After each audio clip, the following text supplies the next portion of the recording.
Bonjour et bienvenue sur Madame Récré en français. Furieux que le cocher du carrosse citrouille lui fit du chantage, le roi le jeta au cachot.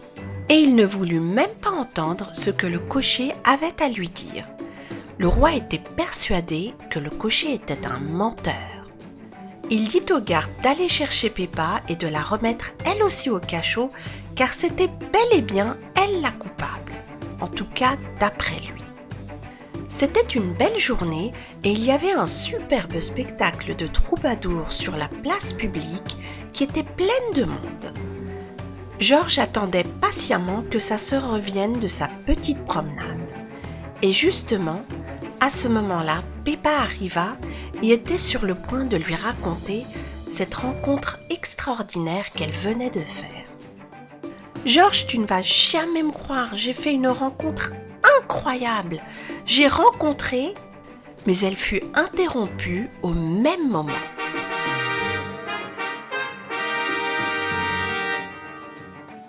En effet, c'était le messager du roi qui venait en personne livrer un message à la population. « J'ai un message de la plus haute importance à livrer à tout le village. Écoutez bien, gentes dames, écoutez bien.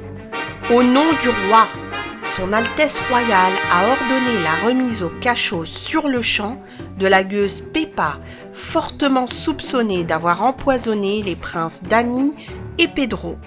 Les habitants du village n'auront plus à se soucier de sorcellerie tant que la sorcière présumée sera derrière les barreaux. Son Altesse royale chercha absolument à rétablir la justice. Et qu'il en soit ainsi. Au nom du roi. » Et le messager alla vers Peppa. Il fut suivi de près par la garde royale qui était venue pour emmener Peppa au cachot. Une foule curieuse s'était assemblée et ils regardaient tous Peppa. Les gardes vinrent et lui dirent « Peppa, on est désolé, mais là il faut qu'on te ramène au cachot.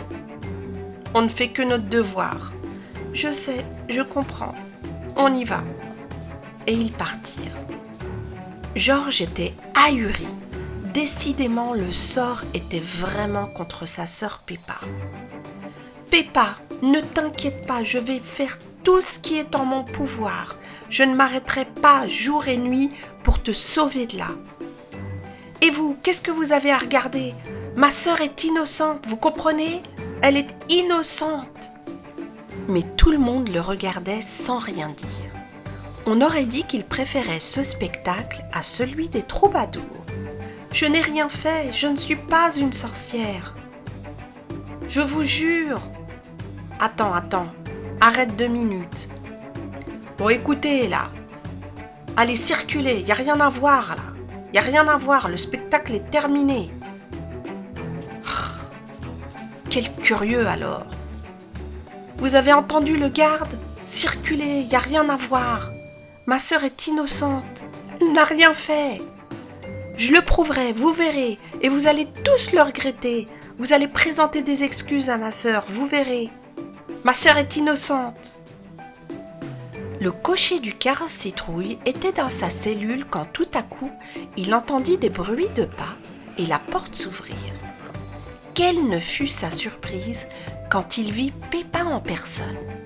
« Bonjour, cocher du carrosse citrouille, mais qu'est-ce que vous faites là? Pourquoi vous êtes au cachot? Ah, ma bonne Peppa, j'en ai des histoires à te raconter. Je vais tout te dire. » Voilà, c'est la fin du 5e épisode des aventures de Peppa la gueuse. Et oui, Peppa est encore au cachot et elle n'est pas prête d'en sortir. À votre avis, qu'est-ce que le cocher va lui dire et surtout, quelle sera la réaction de Peppa? Merci et à très bientôt sur Madame Récré.